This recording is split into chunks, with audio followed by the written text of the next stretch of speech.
But God, you just told me that you see what I'm going through right now, but you're also telling me that I'm going to be going through even more trials. Like on this earth, death is end all be all, but in reality, that's not. We see Paul talk about death as like he just fell asleep.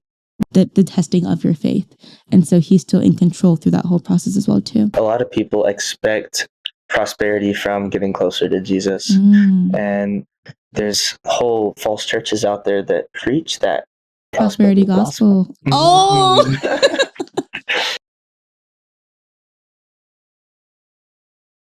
What is up, you guys? Welcome back to the Gardening Podcast.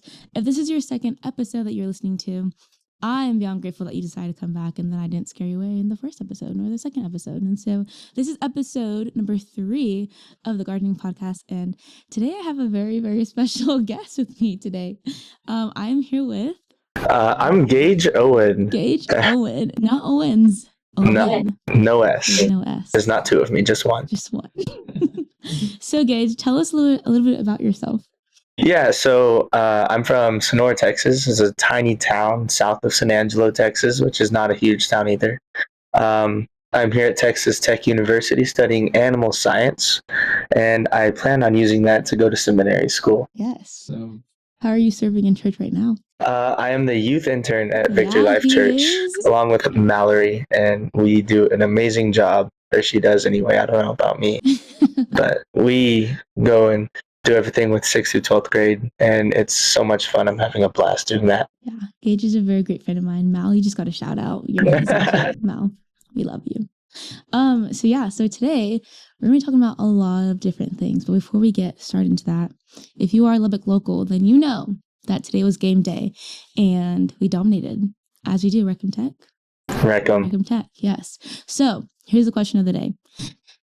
What is your favorite, I guess I'd say, your favorite post-game meal? Is it Whataburger or is it Cane's? Gage, what's your pick? It's got to be Cane's. No.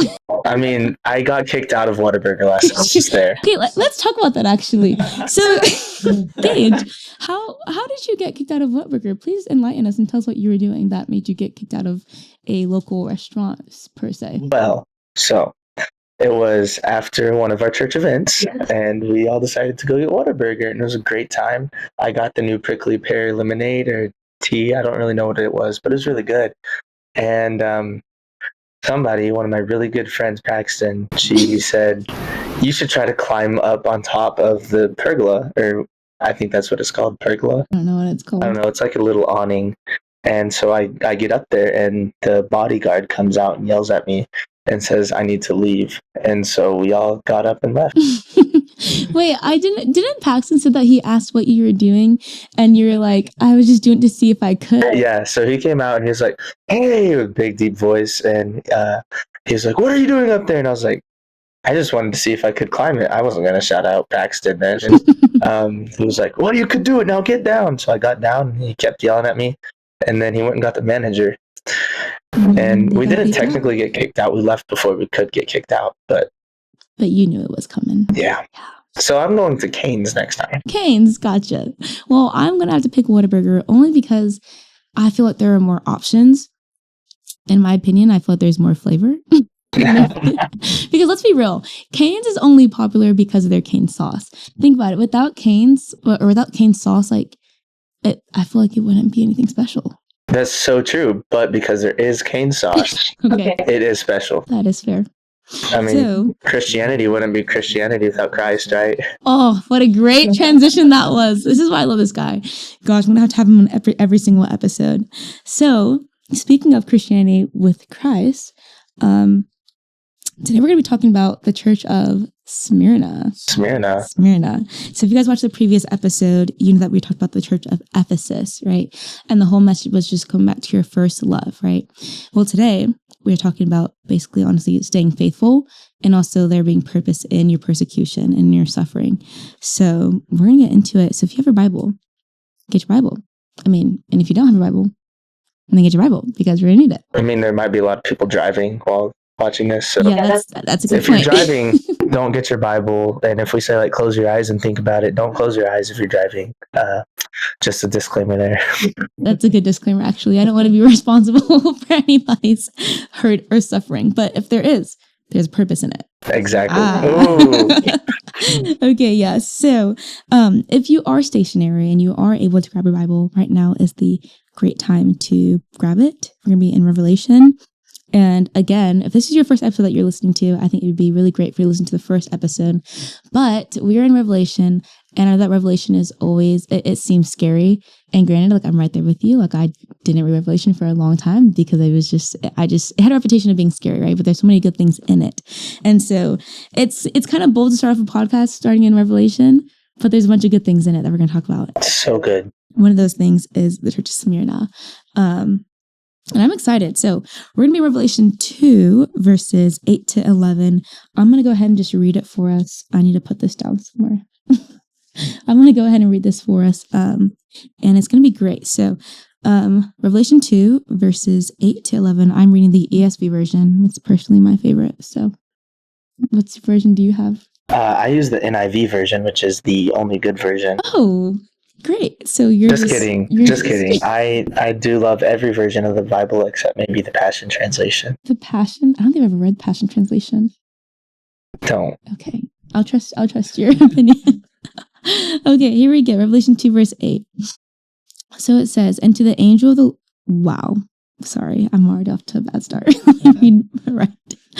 And to the angel of the church in Smyrna, write the words of the first and the last who died and came to life. I know your tribulation and your poverty, but you are rich, and the slander of those who say that they are Jews and are not, but are a synagogue of Satan. Do not fear what you are about to suffer. Behold, the devil is about to throw some of you into prison, that you may be tested, and for 10 days you will have tribulation. Be faithful unto death, and I will give you the crown of life. He who has an ear, let him hear what the Spirit says to the churches. The one who conquers will not be hurt by the second death. Wow. It's good. There's so much good stuff in that 30-minute verses. Here. Where do we want to start, honestly? Well, I think start at the beginning of the passage, right? That's good. That's true. So, I think the first place that I want to start is, I would say, like how the Lord knew that they were going through suffering, right? Mm-hmm. Like he wasn't just like, do this and do this and do this, but he was like, hey, like I see that you're suffering. Like, I know your tribulations and your poverty, but he says that we're rich. What are we rich in? Not in worldly riches, but and spiritual riches. Yeah, exactly. And heavenly riches. And so it's like we may be going through stuff here on earth and going through trials and tribulation, just going through hard times and whatnot. And maybe we're poor in like earthly value, you know, but ultimately like the Lord, like he touches onto the most important part, which is like that we are rich and our riches are in him and not in anything else. And so I liked how the church talked about that a lot, very, very well. Mm-hmm. I mean, I think exactly what you're talking about, the riches of this earth versus the riches of heaven, that goes back to exactly what Jesus said in the Sermon on the Mount. He says, don't store up treasures on this earth that will go away, like store up treasures in heaven. And that's a paraphrase, but I mean, go read Matthew 6:19. That's exactly what it says. Mm-hmm. And again, Jesus talking to the church in Smyrna, it's like, you're doing a great job. Don't store up the riches. You're not rich, you're poor, but you're rich in spirit. Yeah, that's good. So we're talking about the church of Smyrna. We keep saying Smyrna, but like, who is the church of Smyrna, or what is it? Like, and so Gage over here, y'all don't know Gage, but if y'all know Gage has it down when it comes to like the history of like churches or history of things. And so Gage, tell us a little bit about what you know about the church of Smyrna. So first of all, this is the only instance of us hearing the word Smyrna in the Bible, or the city of Smyrna. And it's different from other places, like you talked last week about the church of Ephesus. There's a whole book of the Bible called Ephesians. Mm-hmm. Paul writes to the church of Ephesus. I mean, we know about the city of Ephesus. We know what Paul wrote about it. I mean, we get the armor of God from the book of Ephesians. Yeah. But Smyrna, this is the first place that it comes up. And that's not because it's a small little town. It's like actually one of the biggest towns at the time. And it was in modern day Turkey. They called it Asia Minor back then. But there's a modern day city where Smyrna was, and you can actually see the ruins of Smyrna from the airport. Oh, wow. Flying into Turkey. And That's huge. I did forget the name of that city. It starts with an I, but that's gonna be for our viewers to have to go and do some research on themselves. But they were a big port city, and their biggest export was myrrh, like what you burn to make dead bodies not smell bad. Yeah. And that's actually what Smyrna means. It just means myrrh.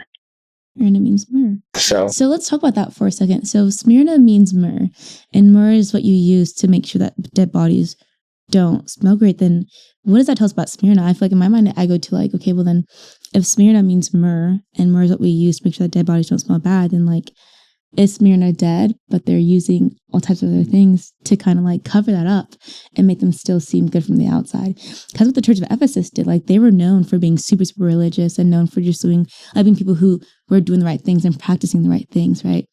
But deep down in the inside, they weren't healthy. They weren't good. Yeah. And so like with Smyrna, we see that kind of that same relationship here where it's like, it means myrrh, but there's still dead things within it, but they're hiding it over with like this new fragrance per se. Yeah, and I think, this whole letter talks about that kind of idea.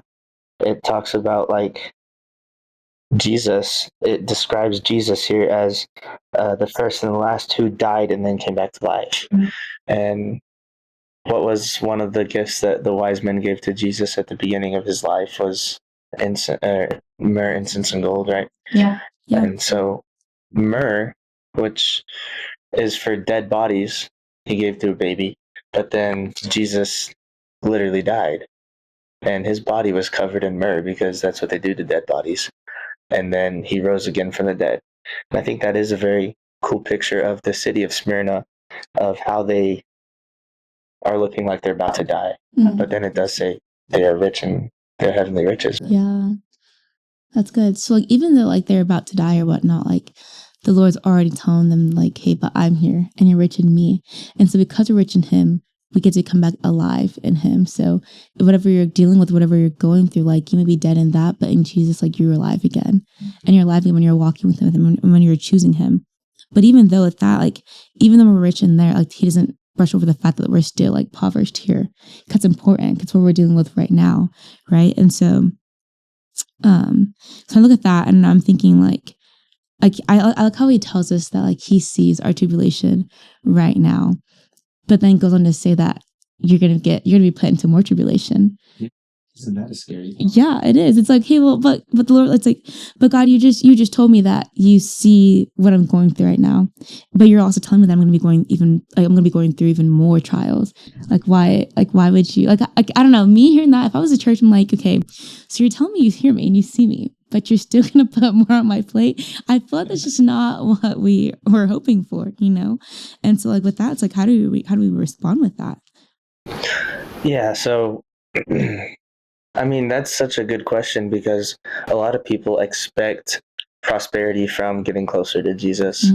And there's whole false churches out there that preach that prosperity gospel. Oh! Yeah. And that's something we're not going to be doing here on this podcast, which is why we have the whole entire shear analogy as Gage is holding our handy dandy shears. Yeah, it's like, we don't want to preach the prosperity gospel because it's not real. Like, granted, there are blessings and riches that come with following the Lord, but that's not all it is. Like, there are thorns on this path that you're going to be walking through. Like, things will get hard, mm-hmm. right? And the Lord tells them that too. Like, the Lord already told us, like, he told us, like, hey, they're going to hate you because they first hated me. And so as we're following him, like, well, what do you think is going to happen? Obviously, you're going to be hated too. And so of that, he even warns them. But honestly, I think it's also kind of nice that he warns them too, because it's like, usually like we kind of just go through it, but we don't see it coming. Yeah. But this time the Lord's giving them like a warning, like, hey, like you're going to be thrown into prison. And I love how he goes into so much detail to the fact where it's like, hey, it's going to be for 10 days. Like it literally says in, what verse is this?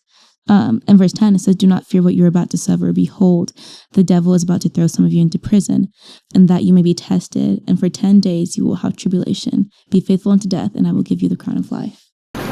Yeah. And I think, though, that verse, it's very interesting. Every verse in here is very interesting, because I like to say Revelation is the last book of the Bible for a reason. Mhm. It has 65 prerequisites. And if you don't understand the rest of the Bible, you're not going to understand Revelation either.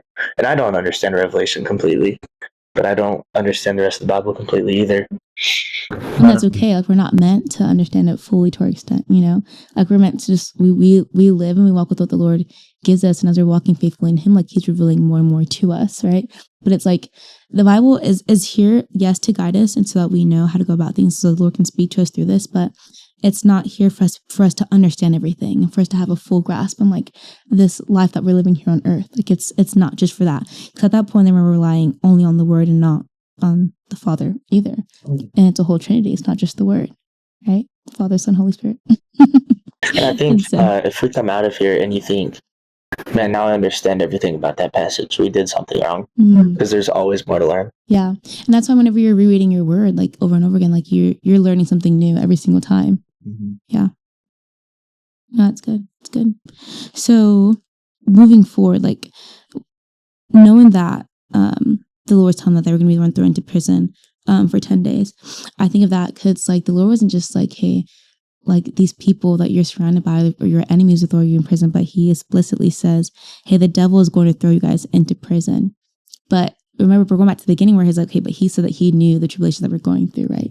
And He says, be careful, like you're gonna go through even more suffering, right? But I love how He tells us that, like, the Lord's gonna throw the devil is gonna throw you into prison for 10 days, right? And for those 10 days you'll be tested. And I love it a lot because it's like, it just shows that the Lord has authority over it all in general, like, overall every single thing. Like, even, like, let's look back to Job, right? When Job, before he was gotten tested and everything, like, the devil was like, hey, like, this is your son that you think you're so happy with and you're so proud with, but, like, watch, if you'll let me put, like, my hands on him, like, let me mess with him a bit, like, I promise you he'll curse your name, right? Yeah. And so the Lord's like, okay, you can do whatever you want to him, but you can't kill him. Right. And so in that, you see Job going through all these trials. Granted, Job didn't know that was going to happen to him. Job was living his best life. You know, he had all these herds. He had his wife, his kids, like, everything that he honestly could have asked for. And he was just praising the Lord. And so he didn't know that he's going to go through those struggles. But over it all, you see the Lord's authority through it because the Lord allows the devil to tempt him and allows the devil to do all these things to him. But there's still a limit to that. He said you couldn't take his life, and that's still a limit. So here with the church of Smyrna, it's like He's warning that the devil is going to throw them into prison, right? But even through that, like, it's still limited through, like, those 10 days, and it's still limited because the Lord's hand is over it regardless. And so even whenever you're going through your sufferings or your trials or whatever it is you're dealing with, like, you never want to lose sight of the fact that the Lord has total authority over it all. And, like, there's purpose in those things because He literally says that it'll be the testing of your faith. And so He's still in control through that whole process as well too. And I mean, I love that idea of God is in control of everything, even things of chaos. And we see that in the Psalms too, whenever the psalmist is talking about the Leviathan that God created. He said that God created the Leviathan to play joyfully in the ocean, which is not what you think about when you think of the Leviathan. You think of in Job and other Psalms where it's this creature of chaos that's going and destroying all of God's creation. But God created the Leviathan, and He created it for a joyful purpose, and that's what it was like. It was like a little rubber ducky in the ocean that God created. Yeah. And even something as big and monstrous and chaotic as the Leviathan, God says is just a playful creature, and He's in control. And He uses things like a giant fish that should have killed Jonah to deliver Jonah to Nineveh to preach the gospel. Yeah, that's good. That's good.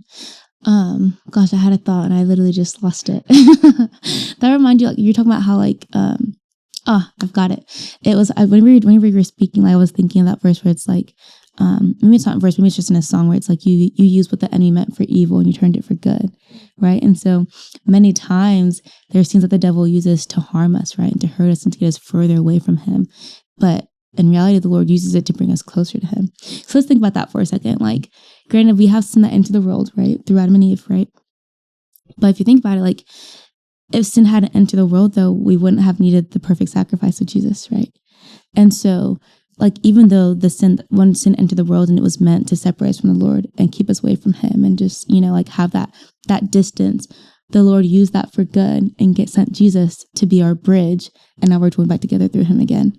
And so I love that a lot because, again, like it emphasizes the authority and emphasizes how like he like has control over everything, So like when the Lord opens a door, like no one can close it. When he says yes, no one can say no, And I just love that. I love that he has that authority because like I love that because that's what we can hold on to. That's what we can hold our hope in, the fact that he is over it all, Yeah, and even if we think like I'm going to force God's hand and go my own way, even John the Baptist told the Pharisees, like, don't say that you're a son of Abraham, for God can bring up sons of Abraham from these stones, And it's like whenever we think we have power to force God's hand, we don't. And if he opens a door for us and we don't want to walk through, we're going to get shoved through and stumble through that thing. Yeah. And it's not going to be fun, No, it's not. No. That's good. So I remember like a different time in one of our conversations, we were talking about the angel of the church, right? What are your thoughts on that? So like verse 8, to the angel of the church of Smyrna writes, and then all this. Mm-hmm. So obviously, angel, you think some kind of spiritual being, a host of heaven, or like we think of Michael or Gabriel Gabriel came and talked to Mary and told him like Jesus is coming. But the word angel, it just means messenger. So it could be just a guy that's delivering a message to the church of Smyrna. Some people think it could be the guardian angel over the city, and each city has their own guardian angel. Yeah. And some people think it could be some kind of supernatural heavenly being that comes down and delivers the message. And I really don't know. And I don't know if we're able to know on this earth what that was. Maybe it's not for us to know, right? And so honestly, I would also encourage you guys who are listening to go back to Revelation and listen or read the very first chapter as well too, where it has like the prologue and the greetings and everything too. So I feel like that also kind of helps you have a little more context of like everything that's going on in these chapters and whatnot, and in these verses too. And so, yeah, no, I think that's great. And then I think with the last verse, well, not beginning and ending of the last verse, it says, the one who conquers will not be hurt by the second death. Mm-hmm. What do we think about that? So the question is like, what does he mean by the second death? Mm-hmm. And to me, that goes to the end of Revelation. It's like Revelation 20 and 21.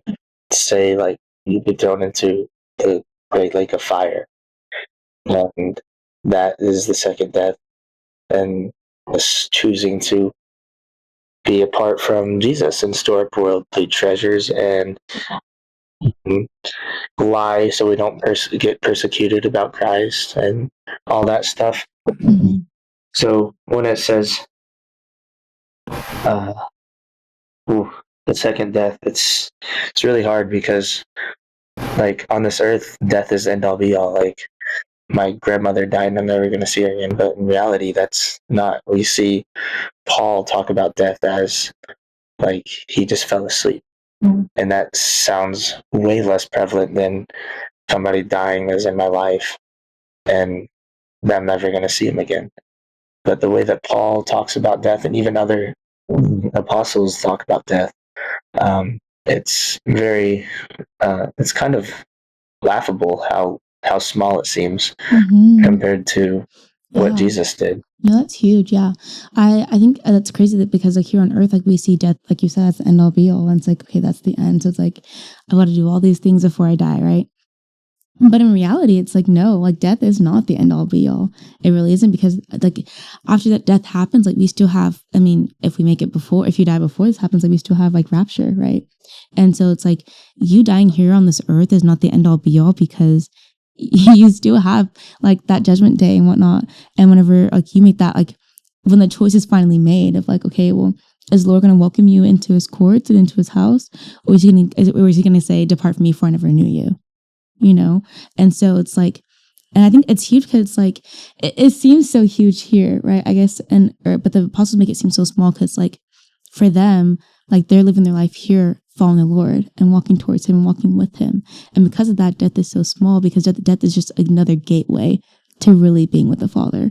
And that's what it is. And that's why it's like, we're not supposed to be afraid of death. We're not supposed to fear death, you know?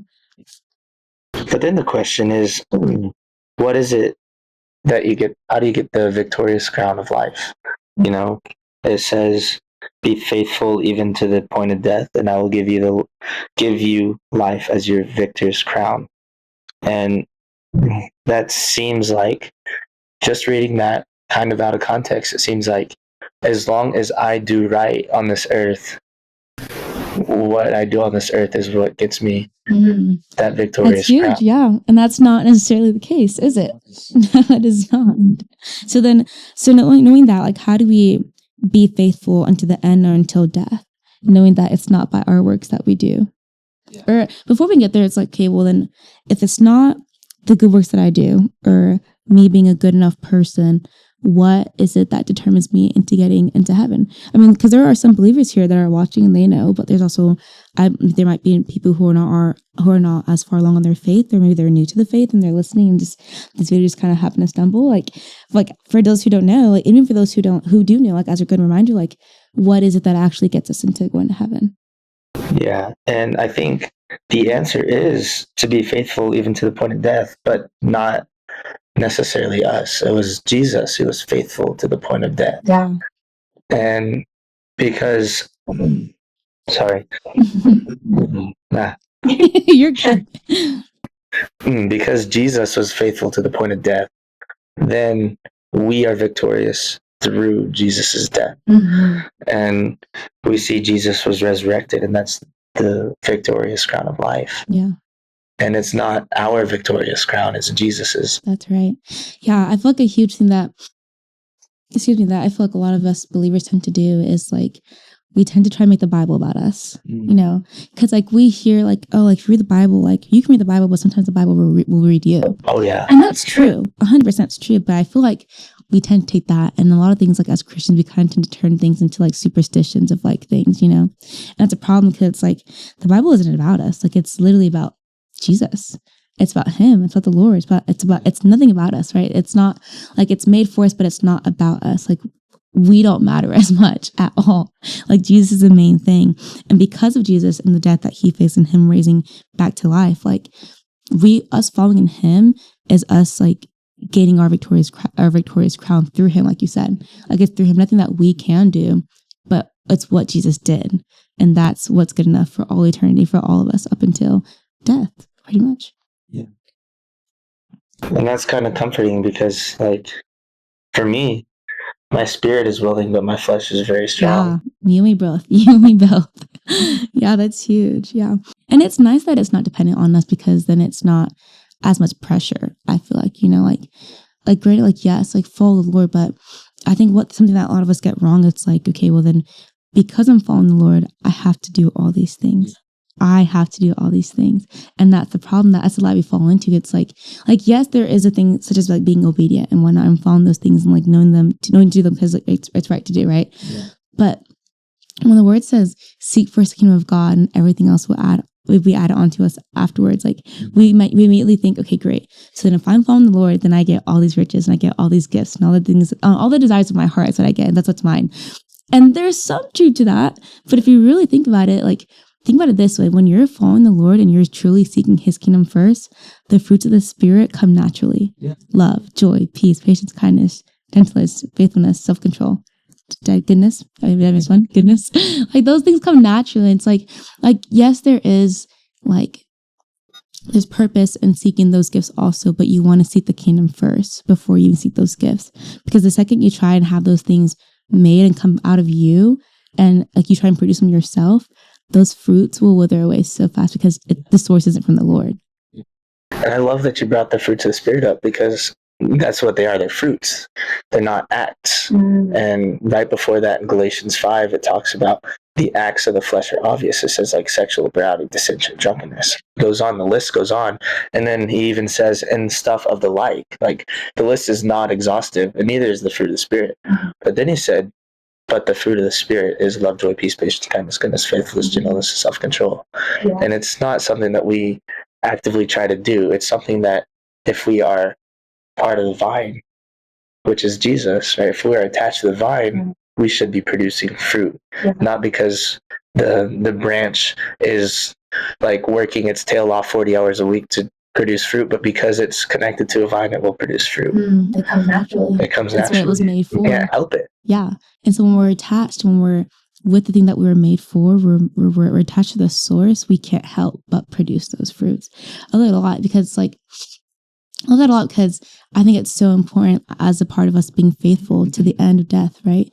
Being faithful to the end of death it's not so hard anymore whenever we're connected to the vine. Because if you think about it, like let's think about how back to when Jesus cursed that tree that looks like it produced fruit, but it isn't. I think I talked about this in a different episode too.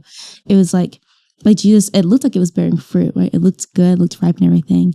And then he went towards it and it didn't have any fruit. Right? Because and from the outside it looks ripe on the inside. And when you get closer to it, you see that it's not. And so he cursed that tree. And we don't want to be that tree that gets cursed. And even in John 15, the vine branches, he says like the ones that are not bearing fruit, he cuts off and throws them into the fire. And like me, I know I work at the horticulture gardens. I understand like plants. And there are branches on grapevines and they can get diseased, and if they are diseased and not bearing fruit, then all it is sucking the nutrients out of the stem. And if you don't pick those off and throw them away, then it's detrimental to all the rest of the branches, and the whole fruit won't bear, or the whole like plant won't bear fruit. And I think that's how it is with like Jesus. If we're not bearing fruit, even if we are acting like we're attached to him, like we're walking with him, but if we're not bearing fruit, then we're not actually doing it, and we're essentially dead. Yeah. And that's what I guess James talks about. The faith without works is dead. I mean, you have to cut it off and throw it into the fire. Second death. Literally the second death. Yes. Okay. I feel like this was a good conversation. I feel like this is like they had a lot of good things in this verse and just like in this, I guess, section per se is what I should say. So I want to do this new thing. I don't think I did this last episode, but I want to do this thing. So you are holding shears, right? I am holding shears. He is holding shears. I want to do this thing called shears. Okay. What is this shears that we get to walk with? Okay. Meaning when you're using shears, you're using them to cut off things, right? And so the analogy is that the shear that we gain from each episode, we use that to cut off the old ways of us doing things and how we can use that to walk in a new way and to walk in a new light and bear new fruit, right? So after our conversation, we talked about purpose in your suffering and being faithful unto death and faithful unto the end. So what is a shear that you would give to somebody? What, like, I guess think about that, like a practical thing or a practical takeaway that they can use moving forward. To be able to cut off what is hindering them. Oh, that's hard. That's a hard question. I would say, honestly, I think for me, my shear would probably be faithful unto the end, yes, but be faithful by seeking the Lord in everything you do, is what I would say. Because I think that if we try and be faithful as far as like it depending on ourselves, and like we said earlier, like in our own good works, then it becomes harder, it becomes exhausting, we burn out easily. And so my advice would be like, just follow the Lord and just walk with him. And through that, like there are times when when we said earlier, like our flesh isn't always willing and we will stumble, right? But we won't fall. So keep following the Lord and be faithful by just walking with him. Every single time you fall or you stumble, it's not about how many times you stumble, but how many times you choose to get back up and keep going. And that's what matters. So that's my share. That's cool. Have you ever seen the movie Kingsman, Timmy? I don't think so. Oh, it's a really good spy movie. I would recommend watching it on YouTube for free because they block out a lot of the cuss words that are said in it. Okay. But one of the lines that they say is, a gentleman does not find joy in being superior to his fellow man, but being superior to his former self. Wait, say that again. Say that again for the people in the back. That's good. That's good. Say that again. So a gentleman does not find joy in being superior to his fellow man, but being superior to his former self. That's good. And I mean that you were talking about that, exactly that. And I think that's so deep and so hard for me. I love to be the smartest man in the room, and it's been a challenge trying to let somebody else have the conversation. Whenever I feel like, oh, I can add something to it. Is this a challenge for you? No, it's something I've been working on for years now. I love that. And it really, like, Luke Avery, talking in a group with him is really hard because he's smarter than me. Yes, Luke. I love that. Okay. And so I think my sheer would be to find out what is hard for you to do and figure out why it's hard for you to do. And I'm not talking about like it's hard for me to shoot a 3-point. Why is it? Because I haven't ever shot a basketball in my life. But something like it's hard for me to find joy in worshiping because somebody's voice doesn't sound good next to me. Why is that? Search your heart. And I mean, that prayer says, search my heart, O Lord. It's a very scary prayer to pray, but it's something we have to. I think that would be my sheer. Wow.